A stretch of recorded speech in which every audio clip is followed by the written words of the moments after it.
వైకా jewellers వెలలేని Vaibhogam తరుగులేని నమ్మకం. ఇప్పుడు మన కాకినాడలో డిసెంబర్ 5న ఘనంగా ప్రారంభం కాబోతోంది. అదేవిధంగా INC policy, Andhra Pradesh textile apparel and garments policy 4.0 24-29 ఏదైతే ప్రవేశపెట్టిందో ఆ పాలసీని కూడా కేబినెట్ ఆమోదించడం జరిగిందని చెప్పేసి మనం చేస్తున్నాం. తక్కువ పెట్టుబడితో ఎక్కువ ఉద్యోగ అవకాశాలు కలిగిన రంగం ఈ రంగం అని చెప్పి అపెరల్ అండ్ గార్మెంట్స్ రంగం అని చెప్పేసి మనం చేస్తున్నాం.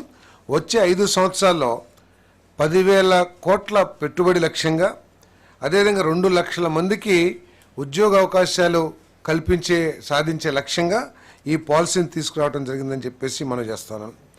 ఈ 24-29 సమయంలో దాదాపు $1 బిలియన్ ఎగుమతిని సాధించాలని చెప్పేసి ఈ ప్రభుత్వం ఈ పాలసీ ద్వారా, ఈ కూటమి ప్రభుత్వం ఈ పాలసీ ద్వారా లక్ష్యంగా పెట్టుకుందని చెప్పేసి మనం చేస్తాం.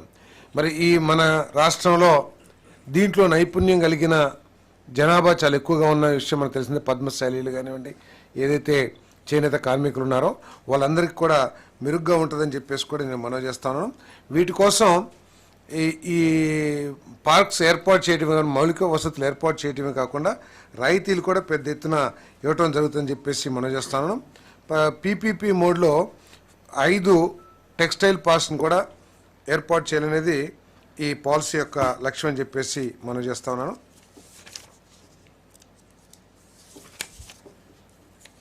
దాంట్లో కూడా ఇన్సెంటివ్స్ ఎవరైనా కొత్తగా పెట్టుబడులు పెట్టేవాళ్ళు MSME, sub large and large 3 కేటగిరీలుగా ఈ ఇన్వెస్టర్స్ని డివైడ్ చేసి ముగ్గురికి డిఫరెంట్గా ఇన్వెస్ట్మెంట్ సబ్సిడీ ఎంఎస్ఎంఈ అయితే 30%, సబ్ లార్జ్ అయితే 20%, లార్జ్ అయితే 25% ఇన్వెస్ట్మెంట్ సబ్సిడీ ఇవ్వడం జరుగుతుంది.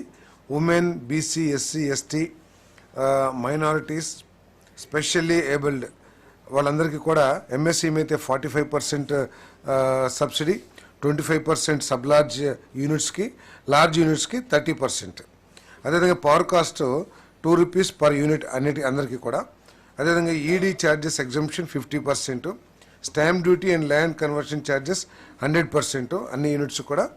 గ్రీన్ టెక్ అడాప్షన్ ఎవరైనా తీసుకొస్తే 25% ఆఫ్ ఎక్విప్మెంట్ కాస్ట్ ఎంఎస్ఎంఈస్కి, 10-15% of project cost sub large యూనిట్స్కి, అదేవిధంగా లార్జ్ యూనిట్స్కి 15-25% సబ్సిడీ ఇవ్వడం జరుగుతుందని చెప్పేసి మనం చేస్తా ఉన్నాం.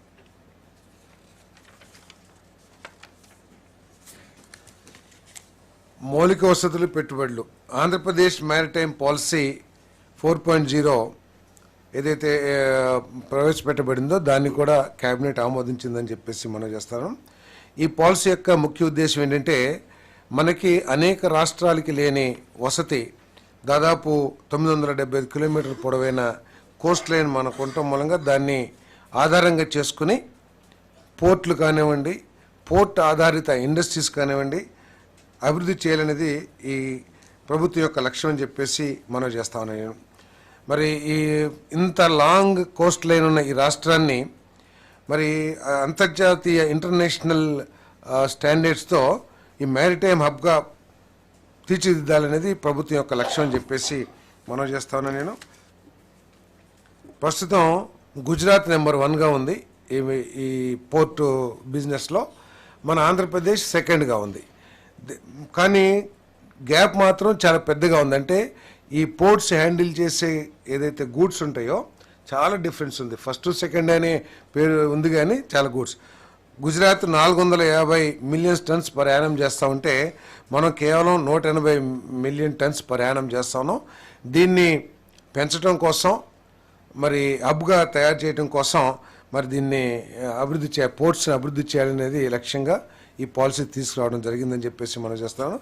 పోర్ట్సే కాకుండా పోర్ట్స్ పక్కన కూడా ఉన్న ప్రాంతాలను అభివృద్ధి చేసి స్టీల్ ఇండస్ట్రీ కానివ్వండి, లేదా పెద్ద పెద్ద ఇండస్ట్రీస్ని తీసుకొచ్చి ఈ పోర్ట్స్కి అనుసంధానం చేసి రాష్ట్రాన్ని పారిశ్రామికంగా అభివృద్ధి చేయాలనేది ఈ ప్రభుత్వం యొక్క లక్ష్యం అని చెప్పేసి కూడా మనం చేస్తాను.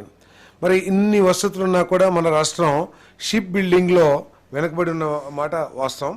అందుకోసం ఈ షిప్ బిల్డింగ్ ఇండస్ట్రీని కూడా డెవలప్ చేయాలని చెప్పేసి మరి ప్రయత్నం చేస్తామని చెప్పేసి కూడా మనం చేస్తున్నాం.